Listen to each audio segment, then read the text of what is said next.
Você já pensou em conhecer os fatos que permeiam a história do Brasil, mas de uma forma bem simples, descontraída, gostosa? Pois é, os pais que se descabelam aí pela falta de interesse dos filhos no colégio arrumaram um aliado fortíssimo. A coleção História do Brasil em Quadrinhos mostra detalhes dos fatos mais marcantes do passado brasileiro. Eu vou conversar aqui no Rádio ao Vivo hoje com um dos autores dessa coleção, o Edson Rossato, que é editor de livros, escritor, roteirista de histórias em quadrinho. Muito boa noite para você, Edson. Boa noite. Tudo bem? Tudo tranquilo? Tudo tranquilo. Bom, vamos começar conversando com você sobre como é que surgiu a ideia de fazer essa coleção, tratar da história do Brasil dessa maneira tão descontraída, tão gostosa e tão bonita, né? Porque a ilustração é fantástica, as cores e tudo mais e tal. E histórias em quadrinhos, né? Que é a sua especialidade, aliás, né, Edson? Isso, é verdade. De uns tempos para cá, essa tendência de transformar fatos históricos e livros, obras literárias em quadrinhos tem sido muito forte, porque o governo tem apoiado bastante isso. Então, só para ter uma ideia, um dos livros premiados com Jabuti, na categoria paradidático, acho que faz 3 anos isso, foi uma história em quadrinhos, foi uma versão do Alienista, do Machado de Assis. Exato. E isso ajuda bastante na educação, porque tem muitos detalhes que, tanto da história do Brasil, ou então de obras literárias, que as pessoas não conseguem visualizar. Por exemplo, qual é a realidade de um livro, qual é a realidade de uma história que se passa no século passado, que contemple um romance do Machado de Assis. Então tem muitas coisas ali que a gente acaba não entendendo, porque não conhece aqueles costumes. E como uma imagem vale mais do que 1000 palavras, uma HQ pode ajudar bastante nisso.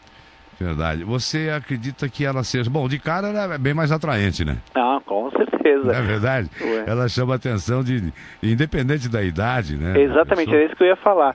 Não importa se é jovem ou adulto, todo mundo gosta. E você falou que os pais, é um aliado dos pais para a educação dos jovens, mas muitas das pessoas que leem essas HQs, que vêm falar comigo, são adultos, são pessoas que falam, nossa, eu não sabia que isso tinha acontecido na Proclamação da República. Pois é, então, realmente fica, muito mais, por ser mais atraente, já de primeira, né?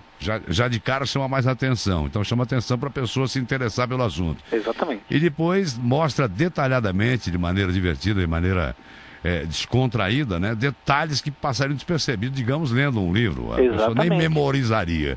Se faz isso com adulto, você imagina com um adolescente, né? É verdade. Uma coisa que eu quis colocar em todos os 2 volumes, e vou colocar nos próximos também, são dúvidas que eu, como jovem, quando eu fui era um pouquinho mais jovem, eu tinha e fui carregando para a vida toda. Por exemplo, é conhecido que em 1815 o Brasil foi elevado a reino de Portugal, Brasil e Algarves.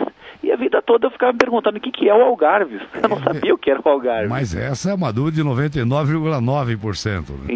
Então aí eu coloquei isso na HQ. Certo. Uma outra dúvida que eu tinha era em relação à imagem do Dom Pedro II e à imagem do Dom Pedro I. Por que Dom Pedro I, sendo o pai de Dom Pedro II, ele aparecia mais jovem?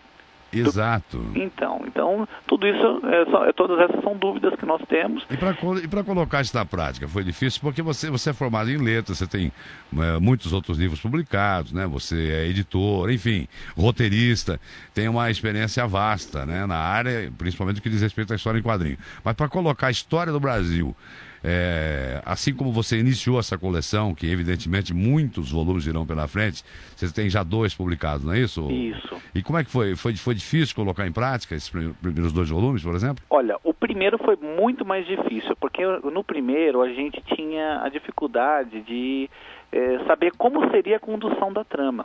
Então no primeiro, nós colocamos um professor que ele explicava para três jovens, três crianças, como tinha acontecido a independência do Brasil. E até que esses personagens fossem determinados, levou-se um tempo. Entendi. Então, no segundo volume eu já não tive essa preocupação, porque os personagens já estavam ali. Então aí podemos nos concentrar mais na trama mesmo. Mas o que dá mais trabalho mesmo é costurar uma história linear. Porque são vários episódios que acontecem ao mesmo tempo. Isso. E concomitantemente, e a gente tem que colocar numa história com começo, meio e fim, e colocar na linguagem da HQ. Uma coisa mais dinâmica, mais atraente. Bom, o primeiro volume trata da chegada da família real, né? Do dia do fico, da independência, não é isso? Exatamente. E o primeiro volume foi lançado já há algum tempo, né? Faz 2 anos. Tá nas principais livrarias, nas bancas. Isso, exatamente. E o segundo volume foi quando? Foi agora no final do ano passado. Final do ano de 2009. Foi em dezembro. Que trata do segundo reinado, né? Isso. Das regências, criação do hino nacional, interessante. Ah, aqui, né? isso é muito interessante, ainda bem que você tocou nesse assunto.